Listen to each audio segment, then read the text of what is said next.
বেনিয়মে বেড়াজাল অর্থাৎ একের পর এক জাল বিছিয়ে রাখা যে অভিযোগ, বেনিয়মের অভিযোগ, সেই অভিযোগগুলোর দিকে নজর থাকবে। দেখুন, আজ ইতিমধ্যে সুপ্রিম কোর্টের তরফ থেকে পরিষ্কারভাবে বলে দেওয়া হয়েছে যে যারা নিট পরীক্ষা দিয়েছেন তাদের উত্তরপত্র সমস্ত কিছু প্রকাশ করতে হবে, প্রকাশ্যে আনতে হবে এবং যে বেনিয়মের অভিযোগ ছিল সেই বেনিয়মের অভিযোগ যাচাই করা হবে।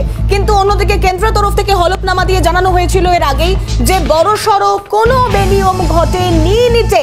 কিন্তু এবার যে খবর আপনাদেরকে দেখাবো, যে অভিযোগ আপনাদেরকে শোনাবো, স্নাতকোত্তর পরীক্ষাতেও এবার রীতিমতো চাকা দিয়ে পাইয়ে দেওয়ার প্রস্তাব, এবং সেই প্রস্তাব আসার পরেই অজানা একটি আননোন একটি ফোন নাম্বার থেকে ফোন করা হয় সেই স্টুডেন্টকে।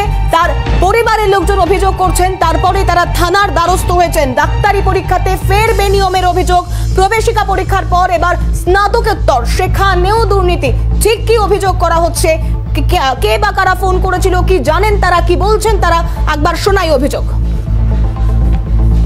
ওর কাছে একটা ফোন আছে যে এবং ওকে বলে না আপনার র্যাঙ্কটাকে একটু বাড়িয়ে দেওয়া যাবে।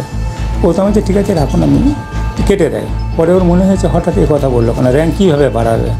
তখন আবার ফোনটা করে দিয়ে বলছে যে আপনি কোন কী বলছিলেন, আমি ব্যস্ত ছিলাম, বুঝতে পারিনি, ব্যাপারটা একটু খুলে বলুন। তো বলে না আপনার তো এবার দিচ্ছেন, আপনার একটু যাতে র্যাঙ্ক ভালো হয়, ভালো কলেজে, গভর্নমেন্ট কলেজে চান্স পান, তাহলে আপনাকে সেইভাবে একটা বন্দোবস্ত করে দেবো বলে পদ্ধতিটা আমায় বলুন, তাহলে আপনি কি আমায় প্রশ্ন দিয়ে দেবেন। বলছে না না, প্রশ্ন কেন, প্রশ্ন দেওয়া হবে না। আপনি পরীক্ষায় যখন বসবেন তখন 100টা ঘর ফাঁকা রেখে দেবেন। 200 নম্বরে 200 পরীক্ষা হবে, প্রশ্নের 100টা প্রশ্নের ঘর আপনি ফাঁকা রেখে দেবেন। 100টা যেটুকু যতটা আপনি জানেন ততটা উত্তর দেবেন। তারপর আপনি কি সাবজেক্ট নেবেন, 90 থেকে 60 লাখ পর্যন্ত আছে। মেডিসিন হোক, সার্জারি হোক, গাইনো, ENT, বিভিন্ন ধরনের প্যাকেজ আছে। সেই প্যাকেজ অনুযায়ী আপনাকে তাহলে আমরা একটা বাকি জায়গাগুলো ফিল আপ করে দিয়ে সেই নাম্বারটা পাইয়ে দেবো। ওটা কিন্তু জানলেও আপনি অ্যান্সার করবেন না, ওটা আমরা করব। টাকাটা আপনাকে দিতে হবে না, আপনি কিছু ডকুমেন্টস জমা দিয়ে দেবেন। তারপর আপনার যখন নাম্বারটা দেখবেন তখন 3 লাখ টাকা দেবেন। আর বাকি টাকাটা আপনি যখন আপনার র্যাঙ্ক লিস্ট বেরিয়ে যাবে, একদম সরকারিভাবেই বেরোবে, কারণ আমরা OMR সিটটা ওখান থেকে করে দেবো। কোনোভাবেই এটা জালিয়াতি না, একদম সরাসরি অফিসের সাথে আমাদের যোগাযোগ আছে। বলেছে সেটা অডিও মোটামুটি হ্যাঁ রেকর্ড করেছিল, সে পাঠিয়েও দিয়েছে প্রশাসনিক যে দপ্তর আছে সে। ইতিমধ্যে মেমারির সেই পরীক্ষার্থী চিকিৎসক সংগঠনে অভিযোগ দায়ের করেছেন। শুধু তাই নয়, রাজ্য পুলিশের ডিজির কাছে অভিযোগ দায়ের করা হয়েছে এবং সেই প্রতিলিপি জমা স্বরাষ্ট্র স্বাস্থ্য দপ্তরেও। সেই চিকিৎসক সংগঠনের তরফ থেকে ঠিক কি বলা হচ্ছে শোনাবো।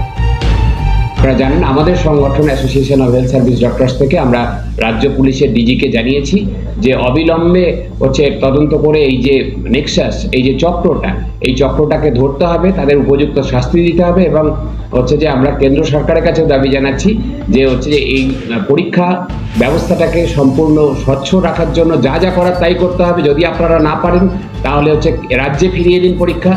যেমন NTA এর ক্ষেত্রে আমরা বলেছি NTA স্ক্র্যাপ করো। এখন সময় এসছে যে ন্যাশনাল বোর্ড অফ এক্সামিনেশন, স্বাস্থ্য দপ্তরের অধীন যে সংস্থা এই পরীক্ষা নেয়, সেটাকে স্ক্র্যাপ করে সেটাকে রাজ্যে পরীক্ষাটাকে ফিরিয়ে দেওয়ার জন্য।